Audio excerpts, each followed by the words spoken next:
Good morning students. स्वागत है आप सभी का। हमारा चैप्टर चल रहा है पी ब्लॉक तत्व और पी ब्लॉक तत्वों में आज हम पढ़ेंगे वर्ग 17 के तत्वों के रासायनिक गुण। और रासायनिक गुणों में हम पढ़ेंगे वर्ग 17 के तत्वों की ऑक्सीकरण अवस्थाएं तथा रासायनिक क्रियाशीलता की प्रवृत्ति। कई बातें हमको आज इस पीरियड में हमको सीखने को मिलेगी। तो शुरू करते हैं आज का हमारा टॉपिक वर्ग 17 के तत्वों के रासायनिक गुण और शुरू करते हैं इनकी ऑक्सीकरण अवस्थाएं तथा रासायनिक क्रियाशीलता की प्रवृत्ति से। देखो, जो वर्ग 17 के जो तत्व है, वर्ग 17 में कौन कौन से तत्व हैं? वर्ग 17 में फ्लोरीन, क्लोरीन, ब्रोमीन, है ना, आयोडीन, है ना, ये एस्टेटिन और टेनिसाइन, है ना, ये तत्व कहलाते हैं हैलोजन। देखो, जो हैलोजन होते हैं, हैलोजनों की जो सामान्य ऑक्सीकरण अवस्था होती है, हैलोजनों की सामान्य ऑक्सीकरण अवस्था -1 होती है। हैलोजनों की सामान्य ऑक्सीकरण अवस्था -1 होती है। क्योंकि -1 कैसे होती है? जैसे फ्लोरीन है, फ्लोरीन का परमाणु क्रमांक 9, इलेक्ट्रॉनिक विन्यास 2,7, है ना, सरल इलेक्ट्रॉनिक विन्यास है ये। क्लोरीन का परमाणु क्रमांक 17, सरल इलेक्ट्रॉनिक विन्यास 2,8,7। तो इनके बाह्य कोश में अगर विस्तृत इलेक्ट्रॉनिक विन्यास देखें तो ये हो जाएगा 1s2, है ना, 2s2 और ये 2p5, 2p5, 2p5। और क्लोरीन का होता है लास्ट में, देखो इसके भी बाह्य कोश में 7 इलेक्ट्रॉन है, तो इसका हो जाएगा 3s2, 3p5, है ना। इसका इलेक्ट्रॉनिक विन्यास क्या हो गया? 1s2, 2s2, 2p6 और ये 3s2, 3p5। इनके सबके बाह्य कोश में कितने इलेक्ट्रॉन होते हैं? 7 इलेक्ट्रॉन होते हैं। तो जो हैलोजन परमाणु होते हैं ना, वो अपने बाह्य कोश में आसानी से एक इलेक्ट्रॉन ग्रहण करके अक्रिय गैस जैसा, जो उत्कृष्ट गैसें होती है ना, उन जैसा इलेक्ट्रॉनिक विन्यास ये प्राप्त कर लेते हैं। उत्कृष्ट गैसों के बाह्य कोश में कितने इलेक्ट्रॉन होते हैं? 8 इलेक्ट्रॉन होते हैं, अर्थात उनके बाह्य कोश का अष्टक विन्यास होता है। और जो बाह्य कोश का अष्टक विन्यास होता है ना, वो एक अस्थायी व्यवस्था होती है, स्टेबल कॉन्फ़िगरेशन होता है वो। उस अवस्था में तत्व जो है वो रासायनिक अभिक्रियाशीलता नहीं करता। तो जो ये हैलोजन होते हैं, ये अष्टक विन्यास, देखो सभी तत्वों में अपने बाह्य कोश का अष्टक पूरा करने की प्रवृत्ति होती है। तो इनको अपना अष्टक पूरा करने के लिए एक इलेक्ट्रॉन चाहिए। तो अब एक इलेक्ट्रॉन आ जाता है तो इनका अष्टक पूरा हो जाता है। तो इसलिए क्योंकि ये एक इलेक्ट्रॉन आसानी से ग्रहण करते हैं, तो इसलिए जो हैलोजन होते हैं ना, हैलोजनों की सामान्य ऑक्सीकरण अवस्था कितनी होती है? -1 होती है। इनकी सामान्य ऑक्सीकरण अवस्था जो होती है ना, वो होती है -1, क्योंकि ये अपने बाह्य कोश में आसानी से एक इलेक्ट्रॉन ग्रहण करते हैं। इसके अतिरिक्त जो क्लोरीन, ब्रोमीन, आयोडीन, ये तत्व जो है ना, ये इस ऑक्सीकरण अवस्था के अलावा ये तत्व +1, +3, +5 और +7 ऑक्सीकरण अवस्थाएं भी ये प्रदर्शित करते हैं। जो ये फ्लोरीन, क्लोरीन, ब्रोमीन, आयोडीन तत्व होते हैं ना, ये तत्व +1, +3, +5 और 7 ऑक्सीकरण अवस्थाएं भी ये प्रदर्शित करते हैं। जब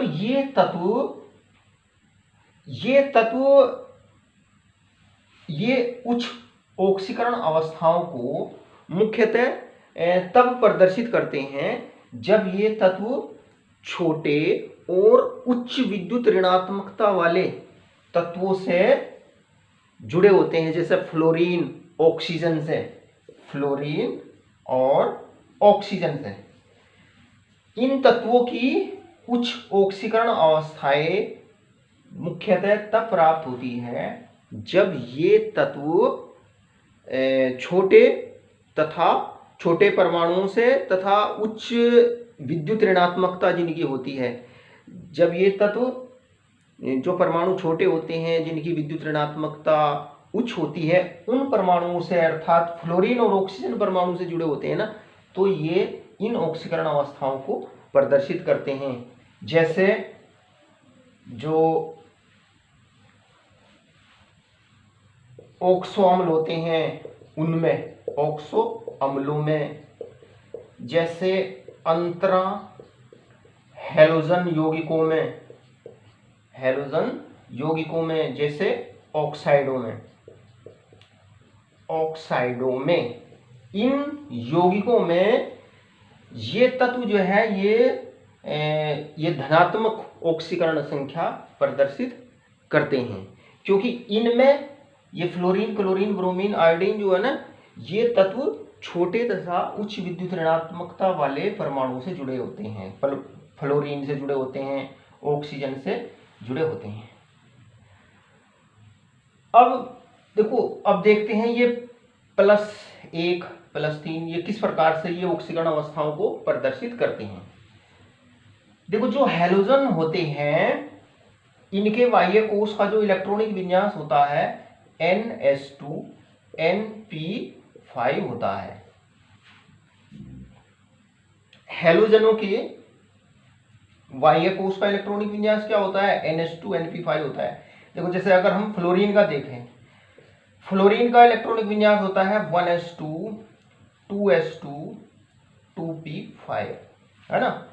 अगर हम क्लोरीन का देखें, क्लोरीन का परमाणु क्रमांक 17, 1s2 2s2 2p5 2p6 3s2 3p5।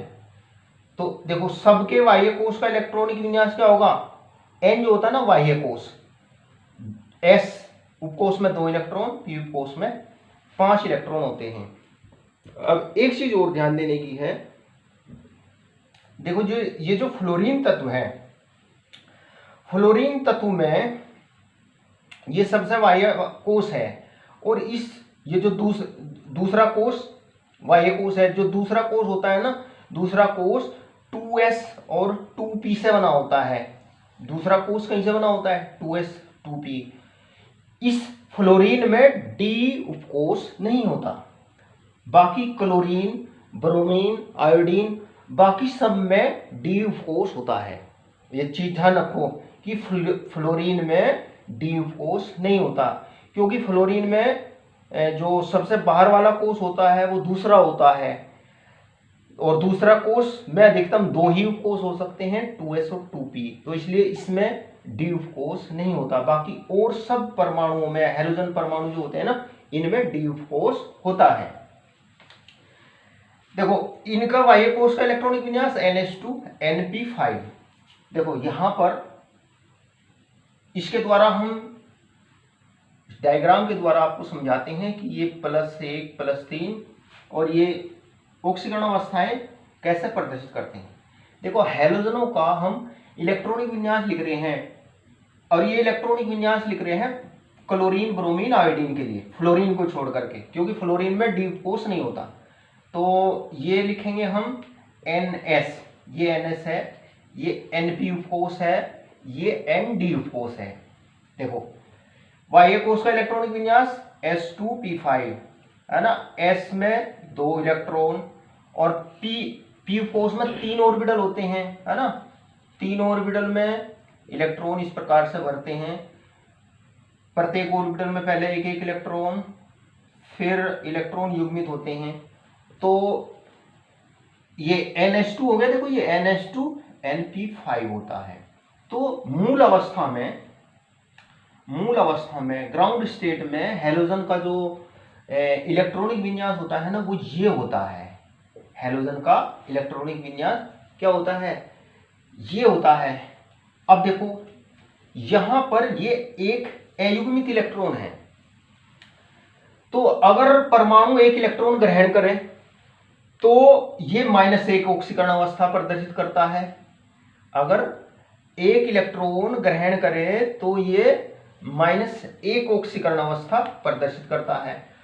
और अगर परमाणु एक इलेक्ट्रॉन का साझा करे तो ये फिर ये +1 ऑक्सीकरण अवस्था प्रदर्शित करता है। तो ये जो एक अयुग्मित इलेक्ट्रॉन है ना, ये एक अयुग्मित इलेक्ट्रॉन -1 तथा +1 ऑक्सीकरण अवस्था का स्पष्टीकरण करता है।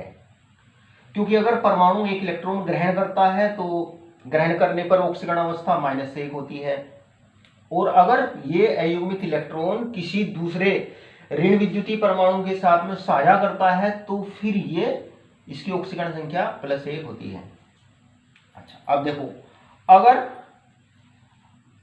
यहां से एक इलेक्ट्रॉन जो है, एक इलेक्ट्रॉन डी ऑर्बिटल में चला जाए, उत्तेजित होकर के डी ऑर्बिटल में चला जाए, तो इलेक्ट्रॉनिक विन्यास क्या होगा? ये होगा, देखो इसमें तो 2 इलेक्ट्रॉन ये हैं, 2 इलेक्ट्रॉन, एक इलेक्ट्रॉन ये इसमें चला जाए तो एक इलेक्ट्रॉन इसका, ये वाला इलेक्ट्रॉन कहां चला जाए?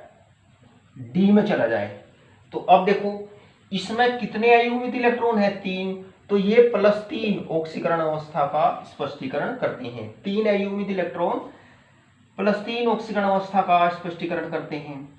अगर मान लो ये वाला इलेक्ट्रॉन भी उत्तेजित होकर के, ये फर्स्ट एक्साइटेड स्टेट है जिसमें एक इलेक्ट्रॉन उत्तेजित होकर के डी ऑर्बिटल में, ये डी उपकोष के ऑर्बिटल है ना, इनमें चला जाता है। डी उपकोष में 5 ऑर्बिटल होते हैं, ध्यान रखो। एस उपकोष में 1 ऑर्बिटल होता है। तो अगर ये इलेक्ट्रॉन उत्तेजित होकर यहां चला जाए तो इलेक्ट्रॉनिक विन्यास इस प्रकार से प्रदर्शित करते हैं। ये अब इसमें कितने अयुग्मित इलेक्ट्रॉन हो जाएंगे? अब इसमें 5 अयुग्मित इलेक्ट्रॉन हो जाएंगे। ये जो 5 अयुग्मित इलेक्ट्रॉन है ये +5 ऑक्सीकरण अवस्था को स्पष्ट करते हैं, और इसको कहते हैं सेकंड एक्साइटेड स्टेट, द्वितीय उत्तेजित अवस्था। और अगर मान लो यहां से अभी भी इसमें एक ये युग्मित इलेक्ट्रॉन है एस कोष में, तो अगर ये भी डी ऑर्बिटलों में चला जाए तो इसको कहेंगे तृतीय उत्तेजित अवस्था। ये अब देखो इसमें कितने अयुग्मित इलेक्ट्रॉन हैं? इसमें 7 अयुग्मित इलेक्ट्रॉन हैं। तो इसलिए ये जो 7 अयुग्मित इलेक्ट्रॉन हैं ये +7 ऑक्सीकरण अवस्था को स्पष्टीकरण करते हैं। तो जो हैलोजन होते हैं ना, हैलोजन सामान्यतः -1 ऑक्सीकरण अवस्था प्रदर्शित करते हैं। और जो फ्लोरीन होता है, फ्लोरीन जो हैलोजन होता है ना, ये तो अपने सभी यौगिकों में -1 ऑक्सीकरण अवस्था ही प्रदर्शित करता है। क्योंकि जो फ्लोरीन होता है, फ्लोरीन के संयोजी कोष में, यानी कि जो सबसे बाहर वाला कोष होता है ना, उसमें डी ऑर्बिटल नहीं होते। देखो जैसे फ्लोरीन का परमाणु क्रमांक 9 होता है, 1s2 2s2 2p5। अब इसमें देखो, इसमें बाह्य कोष यानी कि संयोजी कोष, सबसे बाहर वाला कोष क्या? संयोजी कोष। तो दूसरा कोष है ये, दूसरा कोष 2s 2p से बना होता है, और तीसरा कोष कहीं से बना होता है? 3s 3p और 3d से। तो क्योंकि फ्लोरीन में 2 ही कोष होते हैं, तो इसलिए फ्लोरीन अपने अष्टक का प्रसार नहीं कर सकता ये, क्योंकि इसमें डी उपकोष नहीं होता। जो फ्लोरीन का परमाणु होता है ना, इसमें डी ऑर्बिटल अनुपस्थित होने की वजह से ये अपने अष्टक का प्रसार नहीं कर सकता। तो ये तो केवल -1 ऑक्सीकरण अवस्था ही प्रदर्शित करता है, एक इलेक्ट्रॉन ये ग्रहण करता है, और ये बहुत ज्यादा ऋण विद्युतीय परमाणु होता है। तो फ्लोरीन अपने सभी यौगिकों में -1 ऑक्सीकरण अवस्था प्रदर्शित करता है, और हैलोजन भी सामान्यतः -1 ऑक्सीकरण अवस्था प्रदर्शित करते हैं। लेकिन जो क्लोरीन, ब्रोमीन और आयोडीन होते हैं, ये +1 -1 तो करते ही हैं, इसके अलावा +1 +3 +5 +7 ऑक्सीकरण अवस्था भी ये प्रदर्शित करते हैं। और ये कब प्रदर्शित करते हैं? क्लोरीन, ब्रोमीन, आयोडीन ये ऑक्सीकरण अवस्थाएं, प्लस ऑक्सीकरण अवस्थाएं कब प्रदर्शित करते हैं? जब ये हैलोजन परमाणु फ्लोरीन और ऑक्सीजन परमाणु से जुड़े होते हैं, या कहें जब ये हैलोजन परमाणु छोटे और उच्च विद्युत ऋणात्मकता वाले परमाणुओं से जुड़े होते हैं ना, तब ये प्लस ऑक्सीकरण अवस्थाएं और ये जो उच्च ऑक्सीकरण अवस्थाएं हैं इनको प्रदर्शित करते हैं। जैसे जो अंतरा हैलोजन यौगिक होते हैं, जैसे ऑक्साइड होते हैं, जैसे पेरोक्सो अम्ल होते हैं। तो ये बात आपकी समझ में आ जानी चाहिए। फ्लोरीन केवल -1 की ऑक्सीकरण अवस्था प्रदर्शित करता है, क्योंकि फ्लोरीन में d ऑर्बिटल नहीं होते। देखो जो हैलोजन होते हैं, हैलोजन बहुत अभिक्रियाशील होते हैं।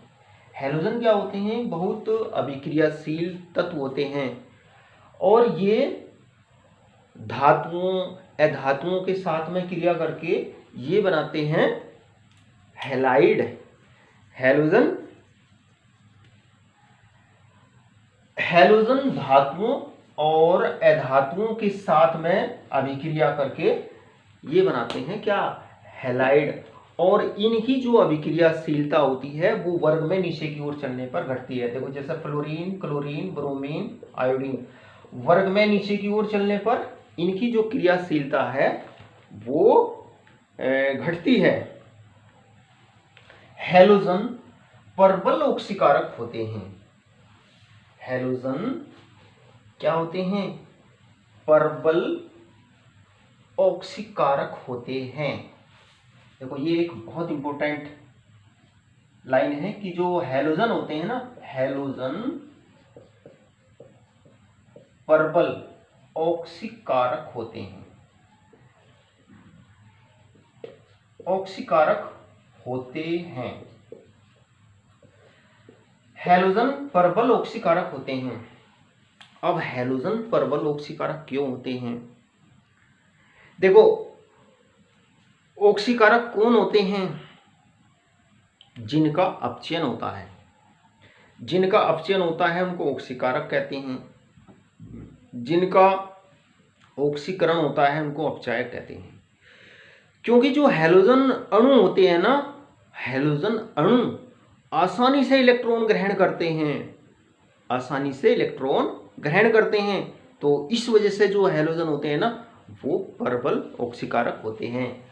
और इनकी जो ऑक्सीकारक अक्षमता का क्रम होता है वो ये होता है, उस क्रम को याद रखना, F2Cl2 Br2 I2, ये है ऑक्सीकारक क्षमता, है ना। ये इनमें सबसे ज्यादा ऑक्सीकारक कौन है? फ्लोरीन का जो अणु है ना, ये सबसे प्रबल ऑक्सीकारक है।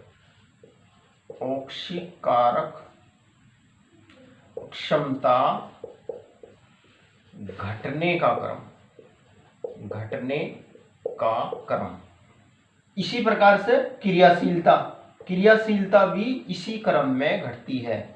क्रियाशीलता घटने का क्रम। तो ध्यान रखो जो फ्लोरीन है, इन सब में फ्लोरीन का जो अणु होता है ये सबसे प्रबल ऑक्सीकारक होता है।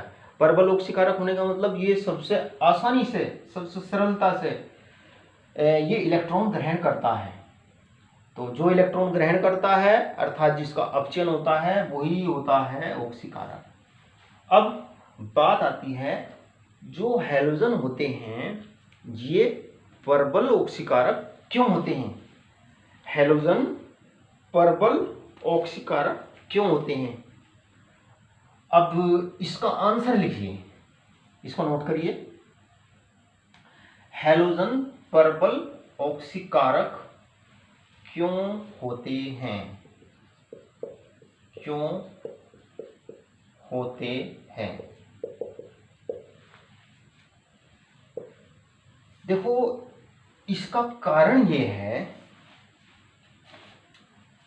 पहला कारण तो इसका ये है कि जो हैलोजन अणु होते हैं, हैलोजन अणु की आबंध वियोजन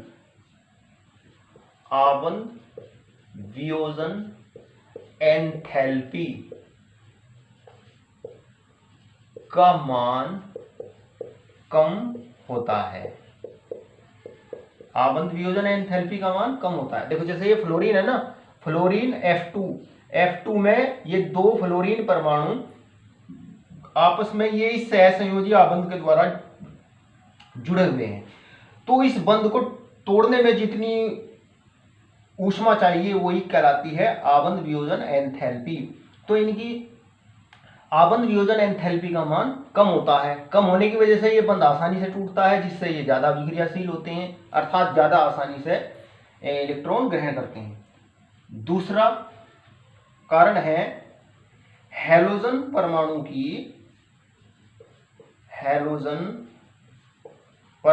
की इलेक्ट्रॉन लब्धि एंथैल्पी। इलेक्ट्रॉन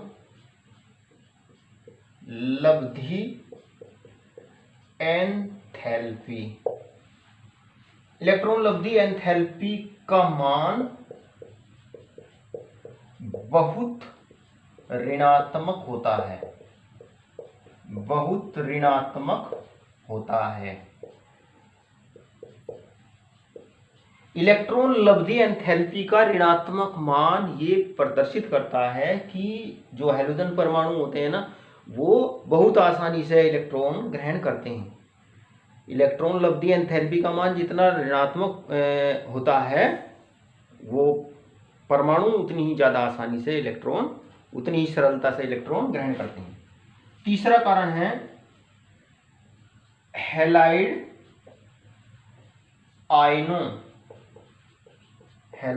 आयनों की जल योजन एंथैल्पी,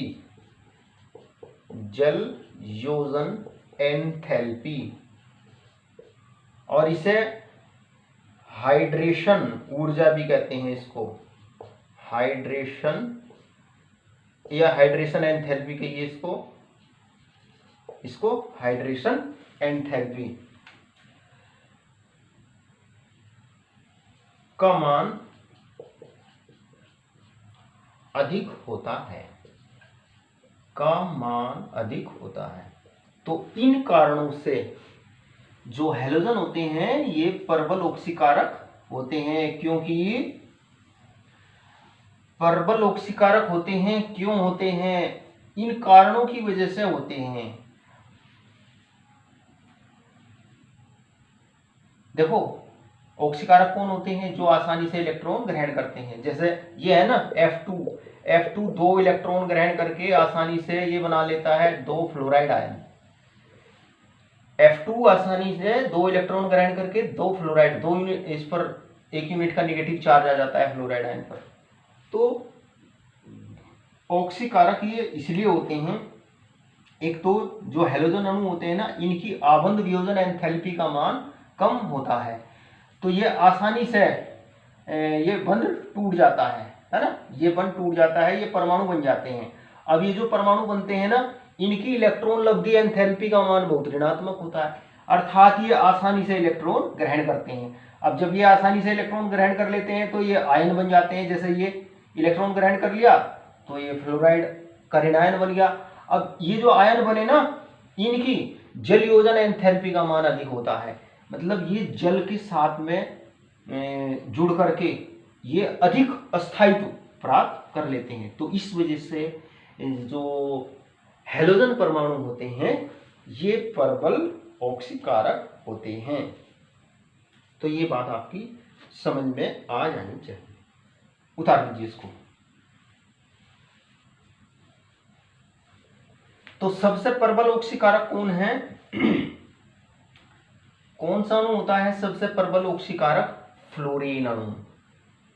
फिर सबसे उसके बाद में क्लोरीन अणु, फिर ब्रोमीन, फिर आयोडीन। देखो इनकी जो हैलोजन होते हैं, इनकी क्रियाशीलता का क्रम क्या है? F2Cl2Br2I2। ये इनकी क्रियाशीलता का भी क्रम ये है। सबसे ज्यादा अभिक्रियाशील कौन सी गैस है इसमें? फ्लोरीन गैस सबसे ज्यादा अभिक्रियाशील है। ये फ्लोरीन सबसे ज्यादा अभिक्रियाशील है। अब देखो, जो फ्लोरीन गैस होती है ना, ये F2 बाकी ये जो हैलोजन है, इन हैलोजनों को इनके लवणों से विस्थापित कर देती है। ये जो फ्लोरीन जो गैस ज्यादा अभिक्रियाशील होती है ना, वो अपने से कम अभिक्रियाशील हैलोजन के हैलाइड आयन को लवणों में से विस्थापित करके उनको ऑक्सीकृत कर देती है। देखो इस प्रकार से, देखो जैसे ये देखिए F2 है और ये हैलाइड आयन है, हैलाइड आयन, तो ये बन जाएगा फ्लोराइड आयन और ये ऑक्सीकृत हो जाएंगे X2 में। और ये जो X है ना, X हो सकता है क्लोरीन, ब्रोमीन, आयोडीन। देखो इसे इस तरीके से समझिए, फ्लोरीन का अणु है और मान लीजिए यहाँ कोई लवण ले लिया हमने, साल्ट ले लिया, मान लीजिए हमने ये NaCl ले लिया, 2NaCl। देखो इसमें ये हैलाइड आयन है, ये X क्या है? क्लोरीन, ब्रोमीन, आयोडीन है, ये हैलाइड आयन है ना। देखो इसमें ये हैलाइड आयन होता है ना, ये 2Cl, ये क्या है? ये हैलाइड आयन है, इसमें क्लोराइड आयन। तो ये हो जाएगा Cl2 और ये हो जाएगा 2NaF प्लस Cl2। तो कहने का मतलब ये है कि जो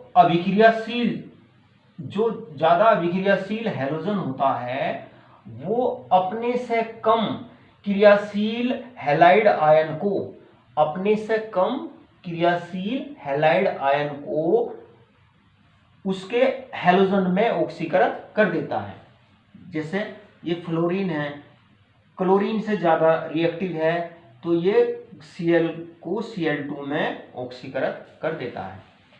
या कहें जो ज्यादा अभिक्रियाशील हैलोजन है, वो कम क्रियाशील हैलोजन के हैलाइड आयन को विस्थापित कर देता है ना। और जो हैलाइड आयन होता है उसका ऑक्सीकरण होता है। इसी प्रकार से देखो, जो क्लोरीन है ना, क्लोरीन किसको विस्थापित कर देगा? जो ब्रोमाइड आयन होते हैं, ब्रोमाइड आयन या आयोडाइड आयन जो होते हैं, उनको विस्थापित कर देता है क्लोरीन। क्योंकि क्लोरीन जो होता है ना, क्लोरीन इन दोनों से ज्यादा अभिक्रियाशील है, तो इन दोनों के आयनों को, यानी कि ब्रोमाइड आयन और आयोडाइड आयन को ये विस्थापित करता है। देखो ये Cl2 प्लस 2X, ये हैलाइड आयन, तो ये हो जाएगा क्लोराइड आयन और ये हैलाइड आयन बन जाएगा X2। हैलाइड आयन क्या हो जाएगा? X2। और ये जो X है ये क्या है? Bri, ये है ये। अच्छा, इसका उदाहरण देख सकते हैं, जैसे Cl2 है, मान लो हमने यहाँ पे NaBr ले लिया, 2NaBr, तो ये क्या हो जाएगा? 2NaCl, है ना। इसमें क्या है? ये ब्रोमाइड आयन है, ये हो जाएगा 2NaCl। इसमें क्या है? ब्रोमाइड आयन, इसमें ये है, इस ब्रोमाइड आयन को ये Br2 में ऑक्सीकृत कर देता है। तो जो ज्यादा अभिक्रियाशील हैलोजन अपने से कम अभिक्रियाशील हैलोजन के हैलाइड आयन को ऑक्सीकृत कर देता है। और या ये कहे कि एक हैलोजन उच्च परमाणु क्रमांक के हैलाइड आयन को, देखो इसका हैलाइड आयन कौन सा? ये क्लोराइड आयन, इसका ब्रोमाइड आयन और इसका आयोडाइड आयन। तो एक हैलोजन अपने से उच्च परमाणु क्रमांक के हैलाइड आयन को ऑक्सीकृत कर देता है।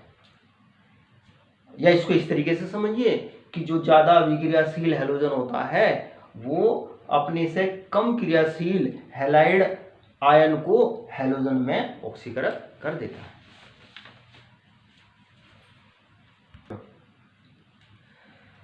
हैलोजनों के मानक अपचयन विभव धनात्मक होते हैं। हैलोजनों के मानक अपचयन विभव को इलेक्ट्रोड विभव, जो मानक अपचयन विभव होते हैं ना, उन्हें ही इलेक्ट्रोड विभव भी कहते हैं।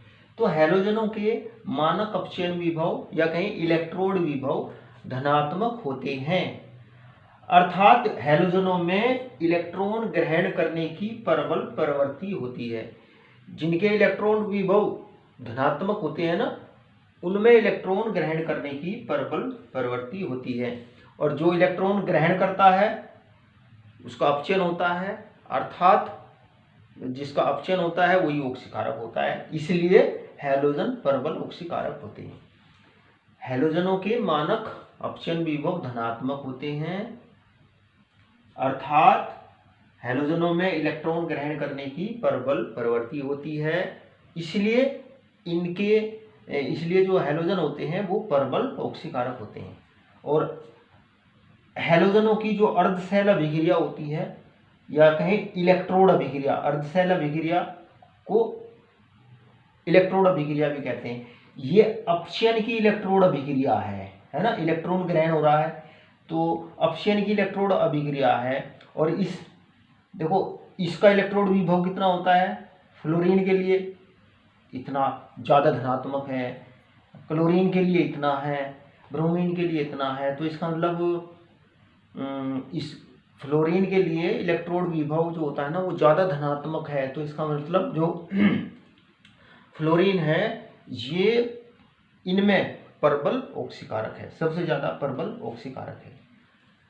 इलेक्ट्रोड विभव से ही पता चल जाता है कि जिसका मान ज़्यादा धनात्मक होता है वो ही ज़्यादा ऑक्सीकारक होता है। तो इनमें F2 जो होता है ना ये सबसे प्रबल ऑक्सीकारक है। भाई आंकड़े जो है ना, ये जो आंकड़े दिए हुए हैं इनको याद करने की जरूरत नहीं, बस केवल ध्यान रखिए इनमें प्रबल ऑक्सीकारक कौन है, फ्लोरीन होता है। और ये ऑक्सीकारक क्यों होते हैं, क्योंकि ये इलेक्ट्रॉन ग्रहण करते हैं आसानी से। और देखो जो मानक इलेक्ट्रोड विभव होते हैं वो निम्न प्राचलों पर निर्भर करते हैं, निम्न पैरामीटर पर निर्भर करते हैं। किस चीज पर निर्भर करते हैं, देखो ये हैलोजन अणु है गैसीय अवस्था में, जैसे ये है FF, ये हैलोजन अणु है। इस आबंध को तोड़ने में जितनी ऊर्जा चाहिए वही कहलाती है आबंध वियोजन एंथैल्पी।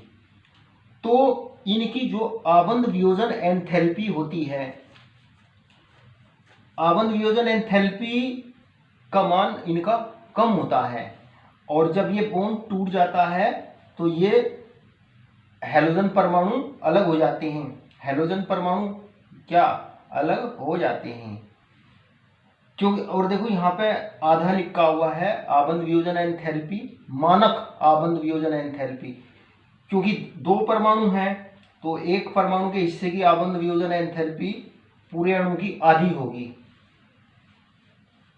तो अब इनकी आबंध वियोजन एंथैल्पी का मान कम होता है। आबंध वियोजन एंथैल्पी के द्वारा ये हैलोजन अणु परमाणु में बदल जाते हैं। और ये क्या है, इलेक्ट्रॉन गेन एंथैल्पी, मानक इलेक्ट्रॉन लब्धि एंथैल्पी है ये। गैसीय परमाणु एक इलेक्ट्रॉन ग्रहण करने पर जो एंथैल्पी में परिवर्तन होता है वो कहलाती है आप इलेक्ट्रॉन लब्धि एंथैल्पी या इलेक्ट्रॉन गेन एंथैल्पी। और हैलोजनों के लिए इसका मान बहुत ऋणात्मक होता है, डेल्टा EGH का मान बहुत ऋणात्मक होता है, अर्थात ये हैलोजन परमाणु आसानी से इलेक्ट्रॉन ग्रहण करते हैं। और देखो जब परमाणु इलेक्ट्रॉन ग्रहण कर लेता है और ये गैसीय अवस्था में है अभी, तो और ये गैसीय अवस्था में ही इलेक्ट्रॉन ग्रहण करके ऋणायन बन जाता है। अब ये ऋणायन जल योजन करके, ये जल के साथ में जुड़ करके ये जलीय विलयन बना लेता है। ये इसकी कहलाती है जल योजन एंथैल्पी। जल योजन एंथैल्पी का मान ऋणात्मक होता है। मतलब जब ये हैलाइड आयन जल के साथ में जुड़ते हैं ना, तो ऊष्मा उत्सर्जित होती है। जितनी ज़्यादा ऊष्मा उत्सर्जित होने से ये ज़्यादा स्थायित्व प्राप्त करता है और इसका जलीय विलयन बन जाता है। तो इनके जो मानक इलेक्ट्रोड विभव होते हैं ना, वो धनात्मक होते हैं। वो इसलिए होते हैं क्योंकि इनकी आबंध वियोजन एंथैल्पी कम होती है। इनका डेल्टा Eg का H का मान ज़्यादा ऋणात्मक होता है और जल योजन एंथैल्पी का मान भी ऋणात्मक होता है। तो मानक इलेक्ट्रोड विभव इन पैरामीटर्स पर निर्भर करते हैं। तो सबसे प्रबल ऑक्सीकारक क्या होता है? फ्लोरीन F2, उसके बाद में Cl2, फिर Br2, है ना। सबसे प्रबल ऑक्सीकारक कौन है? फ्लोरीन, उससे कम Cl2, उससे कम Br2।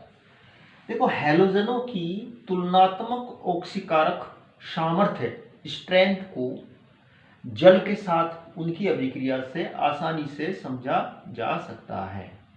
देखो, जो फ्लोरीन होती है ना, फ्लोरीन पानी के साथ में रिएक्शन करके 2F2 + 2H2O, तो ये हो जाएगा 4HF, है ना, और ये हो जाएगा O2। तो देखो, यहाँ से ये H2 है, इसमें से यहाँ से H हट रहा। किसी पदार्थ के द्वारा हाइड्रोजन का त्याग करना ऑक्सीकरण कहलाता है। तो ये जो फ्लोरीन है ना, फ्लोरीन H2O का O2 में ऑक्सीकरण कर देता है। तो फ्लोरीन क्या हो गया? ऑक्सीकारक हो गया। और ये इस अभिक्रिया की आयनिक समीकरण है। इस अभिक्रिया की ये आयनिक समीकरण, जो आयनिक समीकरण होती है ना, उसमें जो आयनिक पदार्थ होता है उसे आयनों के रूप में लिखते हैं। देखो, जैसे ये 2F2 2H2, ये सहसंयोजक अणु है, आयनिक यौगिक नहीं। HF आयनिक यौगिक है। देखो, इसमें कितने 4H आयन होते हैं और H आयन पर पॉजिटिव चार्ज और 4 फ्लोराइड आयन होते हैं, है ना। और ये सहसंयोजक अणु है। तो जो फ्लोरीन होता है, फ्लोरीन पानी का O2 में ऑक्सीकरण कर देता है। और जो अन्य हैलोजन होते हैं, क्लोरीन, ब्रोमीन, है ना, क्लोरीन, ब्रोमीन, आयोडीन की बात नहीं कर रहे, ये पानी के साथ में क्लोरीन और ब्रोमीन आपस में अभिक्रिया करके ये बनाते हैं हाइड्रोहेलिक अम्ल। हेलिक का मतलब, अगर Cl है तो हाइड्रोक्लोरिक अम्ल, Br है तो हाइड्रोब्रोमिक अम्ल। और HOX होता है हाइपोहेलस अम्ल, हाइपोक्लोरस। अगर ये है क्लोरीन है हाइपोक्लोरस अम्ल, ब्रोमीन है हाइपोब्रोमस अम्ल बनाते हैं। देखो, ये जो क्लोरीन और ब्रोमीन है ना, यहाँ से एक H, देखो ये तो HX हो गया, और यहाँ से एक H की जगह ये एक हैलोजन इसमें जुड़ गया। देखो, फ्लोरीन ने तो दोनों H हटा दिए थे पानी के अणु में से, दोनों H हटा दिए थे वो में से, लेकिन यहाँ पर ये जो क्लोरीन ब्रोमीन है ना, एक H हटा पाते हैं। तो इसका मतलब फ्लोरीन ज़्यादा प्रबल ऑक्सीकारक है क्लोरीन और ब्रोमीन से, है ना। देखो, जैसे X की जगह क्लोरीन लिया तो ये बनता है हाइपोक्लोरस अम्ल, और ये हाइड्रोक्लोरिक अम्ल। हेलिक का मतलब क्लोरिक ब्रोमिक, है ना। ब्रोमीन से बनता है हाइपोब्रोमस अम्ल। तो पानी के साथ में इनकी अभिक्रिया से इनकी जो ऑक्सीकारक क्षमता होती है उसकी हम तुलना कर सकते हैं। तो हम पाते हैं कि जो फ्लोरीन है, फ्लोरीन प्रबल ऑक्सीकारक है। अब बात करते हैं आयोडीन की। आयोडीन की जल के साथ अभिक्रिया अस्वतः प्रवर्तित होती है, अपने आप नहीं होती। जो अन्य हैलोजन होते हैं, फ्लोरीन, क्लोरीन, ब्रोमीन, ये तो जल के साथ में उनकी जो अभिक्रिया होती है वो स्वतः परिवर्तित होती है, अपने आप होती है।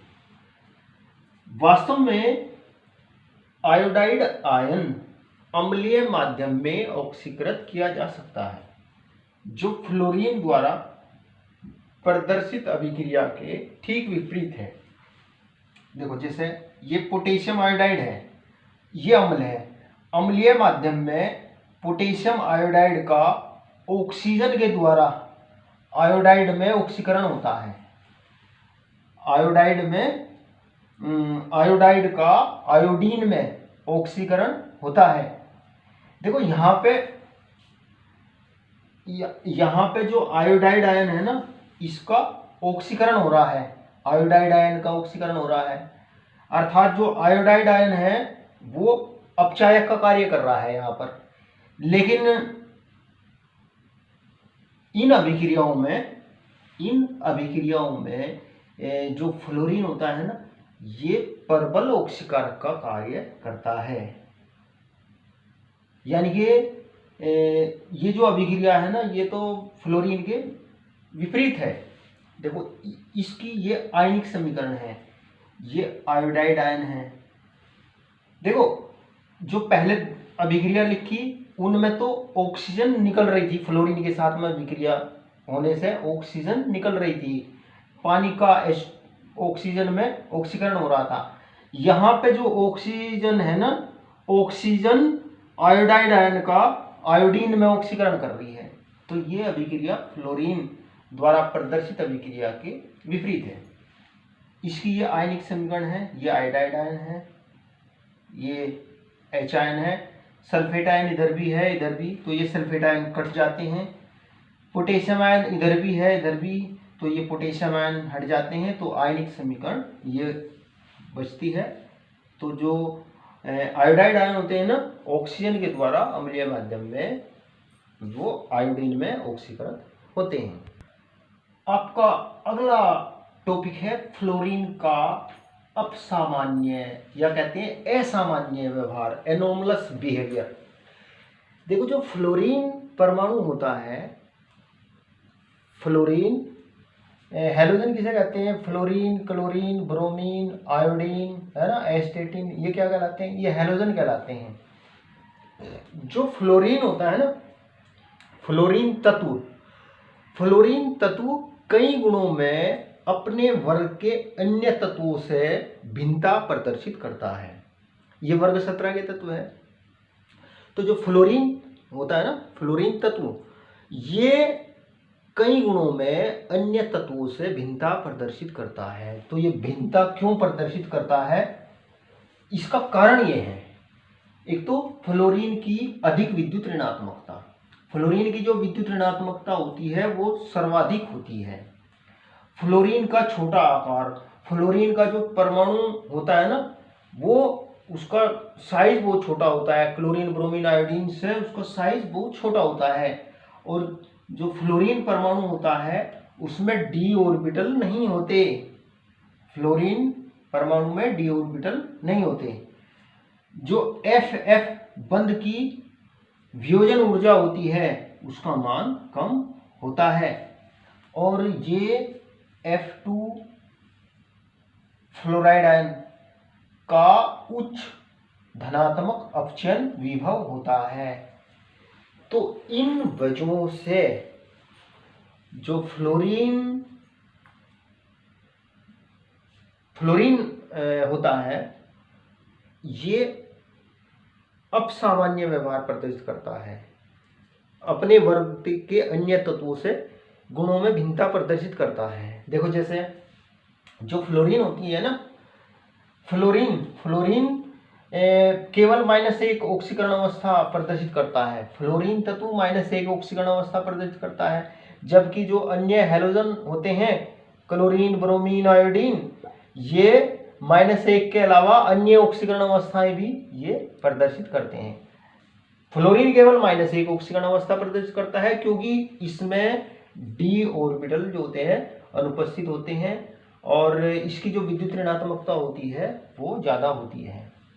देखो फ्लोरीन परमाणु का आकार बहुत छोटा होने की वजह से और इसकी विद्युत ऋणात्मकता अधिक होने की वजह से जो फ्लोरीन परमाणु होता है इसमें हाइड्रोजन बंध बनाने की योग्यता होती है। जैसे ये हाइड्रोजन फ्लोराइड है, ये द्रव होता है, जबकि HCl जो होती है ये गैस होती है। जबकि भारी अणु होता है HCl का, HF, क्योंकि इसका परमाणु भार ज़्यादा होता है तो ये द्रव के रूप में पाया जाता है, फिर भी HCl गैस है। एग्जाम में पूछा जाता है क्या कारण है, HF द्रव है जबकि HCl गैस है। इसका कारण ये है कि हाइड्रोजन फ्लोराइड में अणु आपस में हाइड्रोजन बंधों के द्वारा संगुणित रहते हैं। HF में अणु जो होते हैं ना वो एक दूसरे से हाइड्रोजन बंधों के द्वारा जुड़े रहते हैं, इसलिए ये हाइड्रोजन फ्लोराइड द्रव होता है। जबकि HCl में अणुओं के बीच में हाइड्रोजन बॉन्ड नहीं पाए जाते, तो इसलिए HCl गैस है। तो ये केवल फ्लोरीन का जो अपसामान्य व्यवहार है उसकी वजह से ही ये HF द्रव है जबकि HCl गैस है। इसी प्रकार से जो फ्लोराइड होते हैं ना, फ्लोराइड जल में विलय होते हैं, जैसे ये सिल्वर फ्लोराइड होता है AgF, ये जल में विलय होता है, इसमें आयनिक लक्षण ज्यादा होता है। जबकि AgCl, AgBr ये जल में अविलय होते हैं। इसके साथ साथ जो फ्लोरीन की जो अभिक्रियाएं होती है वो बहुत ज़्यादा ऊष्माक्षेपी अभिक्रियाएं होती है।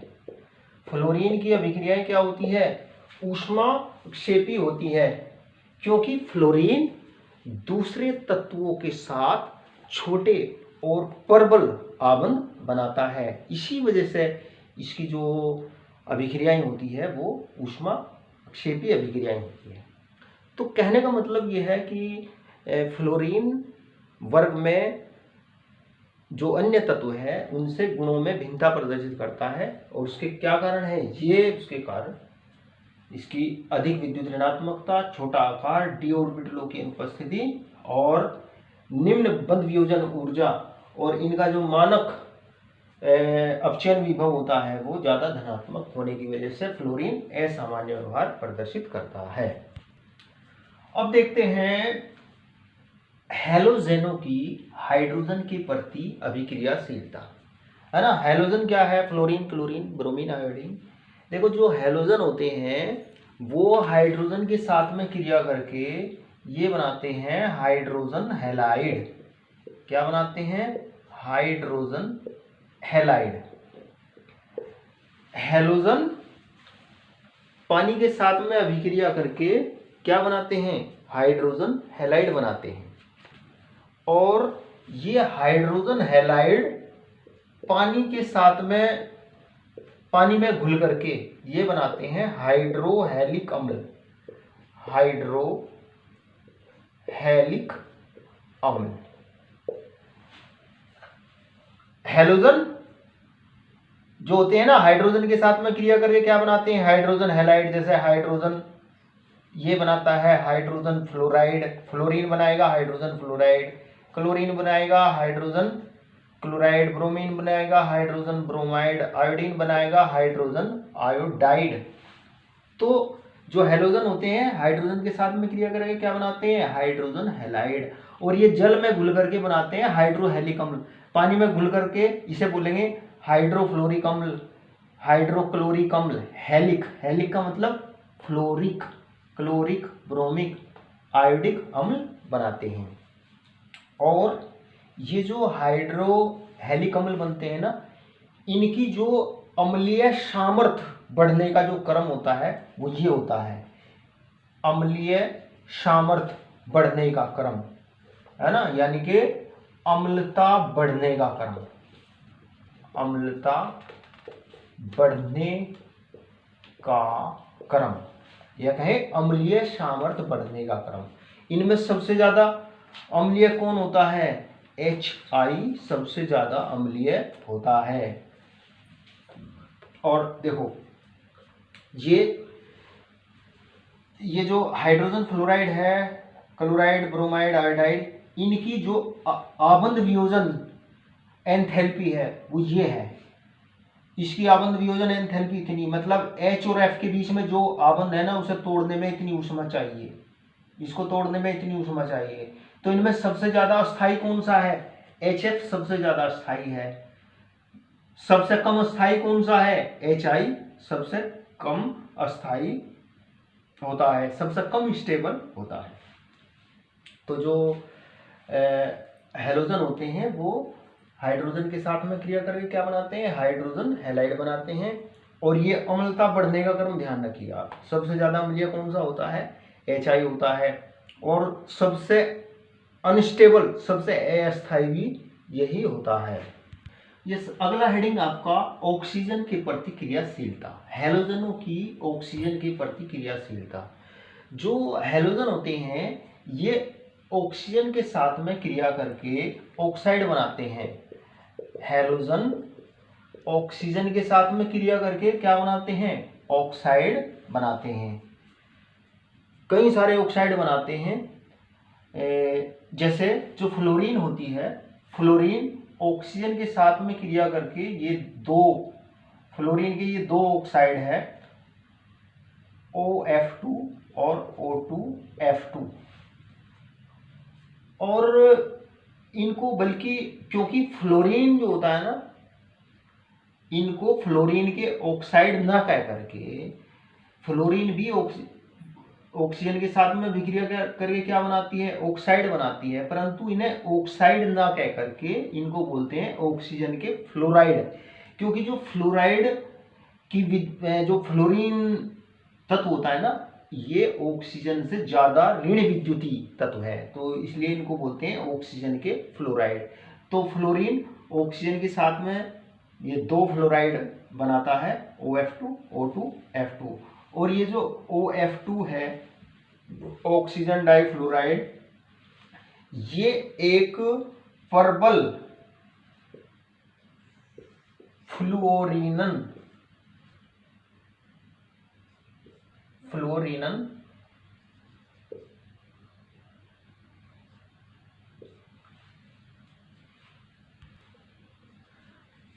कारक,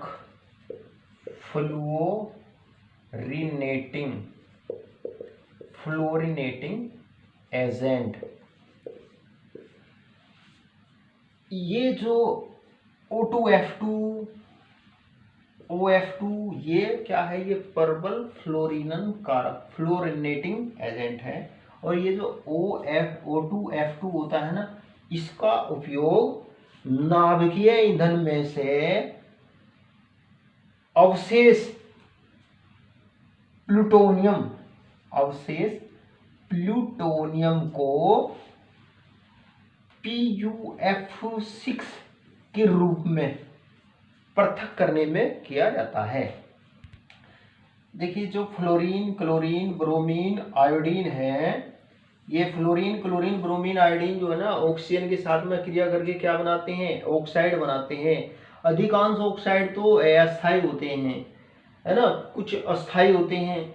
जैसे फ्लोरीन ऑक्सीजन के साथ में क्रिया करके फ्लोरीन के जो ऑक्साइड होते हैं ना, उन्हें ऑक्साइड ना बोल करके उनको बोलते हैं ऑक्सीजन के फ्लोराइड।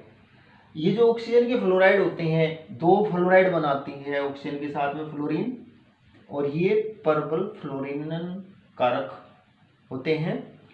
इस O2F2 का उपयोग जो नाभिकीय ईंधन होता है उसमें से जो शेष बचा प्लूटोनियम होता है ना, प्लूटोनियम को Fu प्लेटिनम हेक्साफ्लोराइड के रूप में पृथक करने में इनका उपयोग किया जाता है। हैलोजनों द्वारा निर्मित जो ऑक्साइड होते हैं, इनके अस्थायित्व का, ऑक्साइडों के अस्थायित्व का घटता क्रम, ऑक्साइडों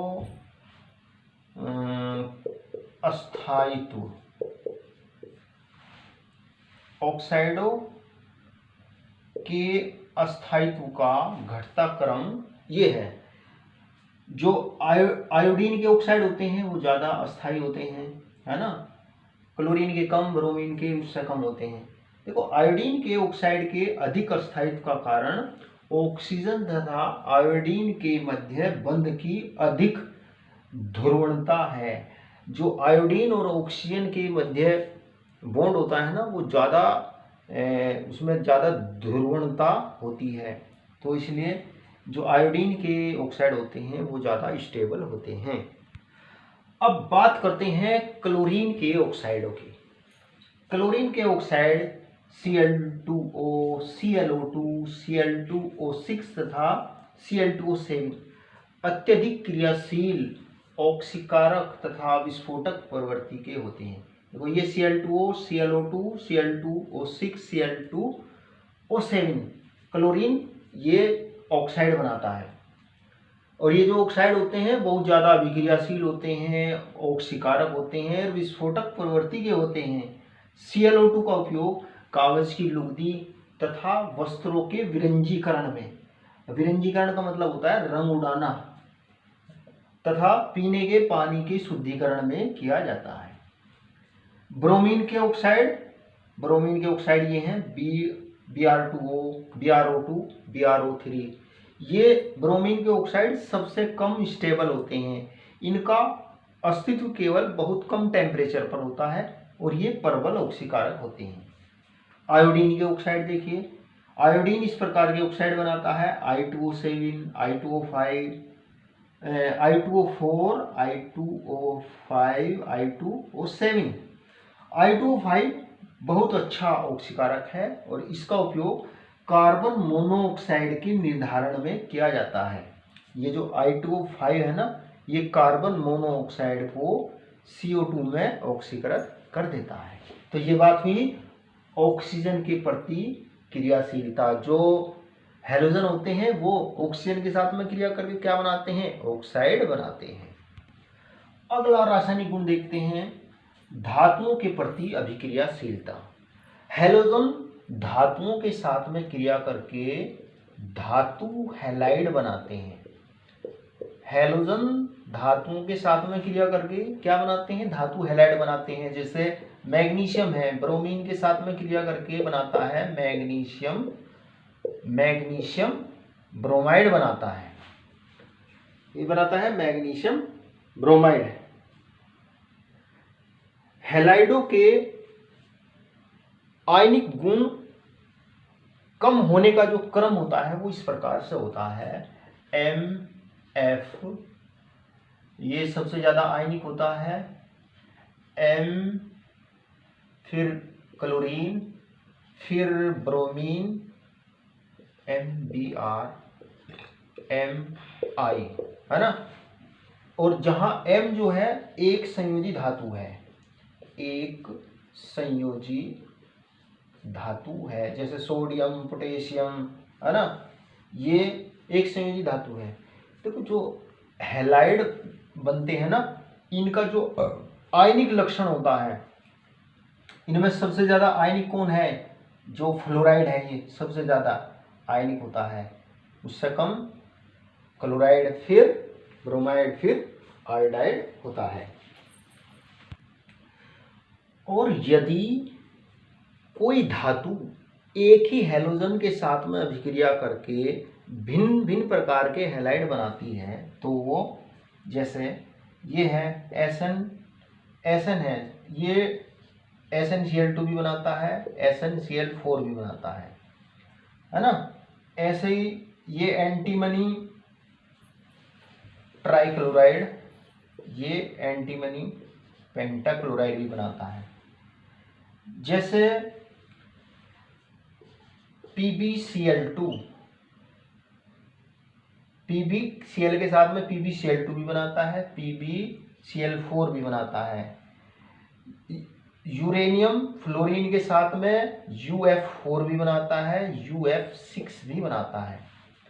तो कहने का मतलब ये है कि यदि कोई धातु किसी हैलोजन के साथ में भिन्न भिन्न प्रकार के हैलाइड बनाती है, तो इन हैलाइडों में जिस हैलाइड में धातु की ऑक्सीकरण अवस्था ज़्यादा होती है उसमें सहसंयोजक लक्षण ज़्यादा होता है। देखो जैसे इसमें Sn की ऑक्सीकरण अवस्था कितनी होगी, Cl की होती है -1 होती है, Cl बराबर -1, तो Sn की कितनी होगी +2। यहाँ पे 4 जुड़ रहे Cl, तो -4 जुड़ रहा, तो इसकी ऑक्सीकरण अवस्था कितनी होगी +4। ऐसे यहाँ पे 3 जुड़ रहे हैं, +3, यहाँ पे +5 है ना।